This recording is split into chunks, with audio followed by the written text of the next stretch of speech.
Ma'am, palitan mo yung banig sa itaas. Ah, sige po, ma'am. Now na.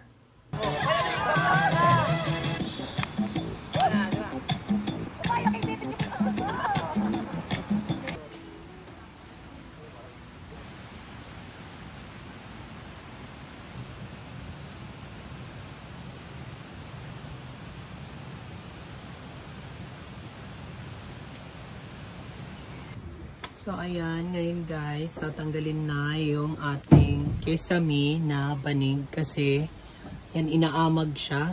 Nagkakaroon siya ng molds. Molds? Tama ba? So, ayan, tatanggalin yan. Tapos, papalitan natin ng mas maganda. So, tinanggalan muna dyan yung mga decorations kasi baka mabasag. And mamaya, pag natapos na yan nila, tuklapin lahat. Saka na ipapalit yung plastic na banig para mas bumagay sa ating aesthetic design. So, ayan. Ito yung in-order natin na banig. Yan. One color lang siya. One tone of color para ma-achieve natin yung aesthetic design. Adiman, para... Oo, papreho. Pati yung size, papreho. Oo pa ito pag naibutang na dito sa ceiling. Kailangan iya ito lata. Galimbawa nga di ba parang may design na diamond. Kailan kung nga diyan diamond, nga di tanan diamond. Oo, ganun. Parang balat ng ahas. Pero kaupa yan, no? Tapos pinapatanggal na yung mga wiring para tuloy-tuloy na yung pagkabit mamaya ng ating bagong kesame. So, ayan guys, kita na yung yero, natanggal na lahat yung banig, tapos mamaya ikakabit na yung ating panibagong kesame.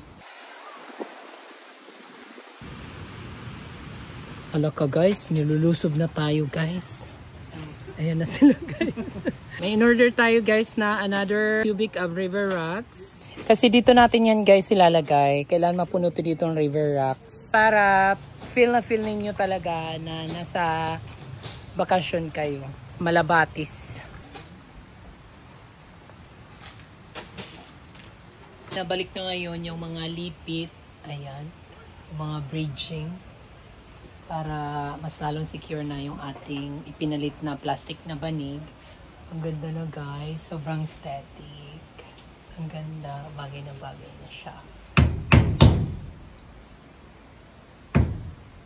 Lahat po ng request ninyo, pag kaya naman, yes, gagawin natin yan. Okay.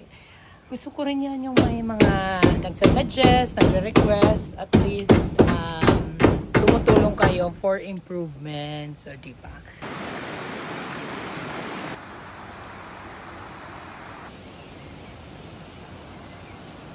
So, ayan na mga bes. Malapit na siyang matapos. So, abangan nyo yan ang final look. Kaya stay tuned sa ating mga mini vlogs. Thank you, and Nature Spring!